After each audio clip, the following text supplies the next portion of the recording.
BRS హయాంలో ప్రభుత్వ ఉద్యోగులకు ఇవ్వాల్సిన పీఆర్సీ గాని డీలు రిటైర్మెంట్ బెనిఫిట్స్ కు సంబంధించిన ఒక్క రూపాయి కూడా పెండింగ్ పెట్టలేదని హరీష్ రావు అసెంబ్లీ వేదికగా స్పష్టం చేశారు. కాంగ్రెస్ ప్రభుత్వం మాత్రం ఉద్యోగులకు ఎన్నికల సందర్భంగా ఇచ్చిన ఒక్క హామీని కూడా నెరవేర్చలేదని హరీష్ రావు అన్నారు. పదవి విరమణ పొందిన ఉద్యోగులు రిటైర్మెంట్ బెనిఫిట్స్ అందక చాలా ఇబ్బందులు పడుతున్నారని, ఈ కాంగ్రెస్ ప్రభుత్వం అధికారంలోకి వచ్చాక ఆరోగ్యం బాగలేక ఎంతో మంది చనిపోయారని మాజీ మంత్రి గుర్తు చేశారు. సంక్షేమ కార్యక్రమాలన్నీ కూడా ప్రజలకు సజావుగా చేరేటువంటి అవకాశం ఉంటుంది. ఈరోజు వాళ్ళందరూ కూడా తీవ్రమైనటువంటి మనోవేదనతో ఆవేదనలో ఉన్నటువంటి పరిస్థితి ఉంది.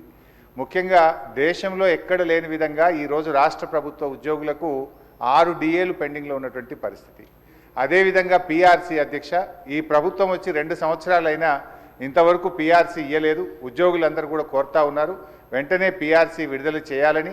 గతంలో కేసీఆర్ గారు 43-39% పీఆర్సీని మా ప్రభుత్వం ఇచ్చింది అధ్యక్ష. అదేవిధంగా ఉద్యోగులకు ఎంప్లాయీస్ హెల్త్ ఇన్సూరెన్స్ స్కీమ్ ఆ రోజు మేము జీవో కూడా ఇచ్చాం. దాన్ని మీరు అమల్లోకి తెస్తామని చెప్పి మేనిఫెస్టోలో పెట్టి కూడా ఈహెచ్ఎస్ స్కీమ్ను అమల్లోకి తేలేదు. దాన్ని కూడా వెంటనే అమల్లోకి తేవాలి. ఉద్యోగుల జీపీఎఫ్ తదితర బకాయిలన్నీ కూడా విడుదల చేయాలని మీ ద్వారా ప్రభుత్వాన్ని కోరుతున్నాం అధ్యక్ష. ముఖ్యంగా రిటైర్డ్ ఉద్యోగులైతే ఈ మధ్య మనం చూస్తూ ఉన్నాం 39 మంది రిటైర్డ్ ఉద్యోగులు బెనిఫిట్స్ ప్రభుత్వం నుంచి వాళ్ళ సేవింగ్స్ వాళ్ళకి ఇవ్వకపోవడం వల్ల వైద్యం కూడా చేయించుకోలేక ఈరోజు 39 మంది రిటైర్డ్ ఉద్యోగులు మరణించారు. బీఆర్ఎస్ హయాంలో కూడా దాదాపు 15,000 మంది రిటైర్డ్ ఉద్యోగులు రిటైర్ అయితే వాళ్ళందరికీ మేము టైం మీద డబ్బులు ఇచ్చాం.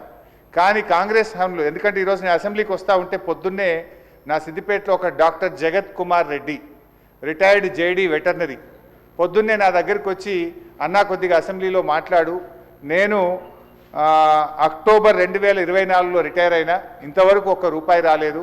హైకోర్టుకు పోయి ఆర్డర్ తెచ్చుకున్నా అయినా రాలేదు. హైకోర్టులో కంటెంప్ట్ వేస్తే కూడా వాయిదాలు అడుగుతూ ప్రభుత్వం మమ్మల్ని ఇబ్బందులు పెడతా ఉంది. మా రిటైర్డ్ ఉద్యోగుల పెన్షన్ బెనిఫిట్లు ఇప్పించండి, చావు బతుకుల్లో ఉన్నటువంటి మమ్మల్ని కాపాడండి. 30-35 ఏళ్ళు ప్రభుత్వానికి సేవ చేసినటువంటి రిటైర్డ్ ఉద్యోగులను ఈ రకంగా వేధించడం ప్రభుత్వానికి తగదు, దయచేసి ప్రభుత్వం దృష్టికి తీసుకుపోండి అని చెప్పి పొద్దున్నే నా ఇంటికి 7 గంటలకే వచ్చి కూర్చున్నాడు సార్. నేను బయటకు వచ్చేసరికి ఏంది ఇంత పొద్దున్న వచ్చినామంటే, ఇట్లా ఉందన్న ఆరోగ్యం బాగాలేదని చెప్పమంటే బట్టి గారికి చెప్తా తప్పకుండా ఈరోజు నేను మాటించి వచ్చి ఈరోజు చెప్తా ఉన్నాను అధ్యక్ష.